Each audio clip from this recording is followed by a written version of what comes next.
যেহেতু আমাৰ বিলাসীপাৰা জিলা নাথযোগী ছাত্ৰ সন্থাৰ প্ৰথম ত্ৰিবাৰ্ষিক অধিৱেশন অহা 30 মাৰ্চ 2025 অৰ্থাৎ দেওবাৰে অনুষ্ঠিত কৰা হৈছে আমাৰ হাদুতৰি খেলপথাৰত সমবেত সংগীত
বঢ়িয়া বঢ়িয়া খুব ভাল হৈছে খুব ভাল হৈছে বঢ়িয়া হৈছে যেহেতু অহা 30 মাৰ্চ 2025 অৰ্থাৎ দেওবাৰে আমাৰ বিলাসীপুৰ জিলাৰ নাথযোগী ছাত্ৰ সন্থাৰ প্ৰথম ত্ৰিবাৰ্ষিক অধিৱেশন এইবুলি আমাৰ হাদুতৰি খেলপথাৰত অনুষ্ঠিত কৰা হৈছে এদিনীয়া বৰ্ণাঢ্য কাৰ্যসূচীৰে আৰু এনেকৈ আজি আমি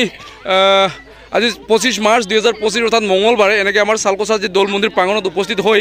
আমাৰ এই যি সমবেত সংগীতৰ প্ৰেক্টিছত উপস্থিত হ'বলৈ পাই সঁচাকৈ বহুতে আনন্দিত হৈছোঁ দাদা এইবাৰ অনুষ্ঠান আশা কৰিছোঁ বহুতে ভাল হ'ব আৰু আপোনালোকৰ সহযোগিতা থাকিলে অনুষ্ঠানটো ভাল হয়ে আমাৰ হয় নহয় তো গতিকে আপোনাৰ কি বিশ্বাস ভাল হ'ব যথেষ্ট বিশ্বাস আছে ভাল হ'ব আগতকৈ আৰু বেছি ভাল হ'ব হয় না দাদা এইটো আমাৰ আশা থাকে বঢ়িয়া বঢ়িয়া সবে এবাৰ ডাঙৰকৈ হাত চাপৰি হ'ব লাগে থেংক ইউ বঢ়িয়া বঢ়িয়া বঢ়িয়া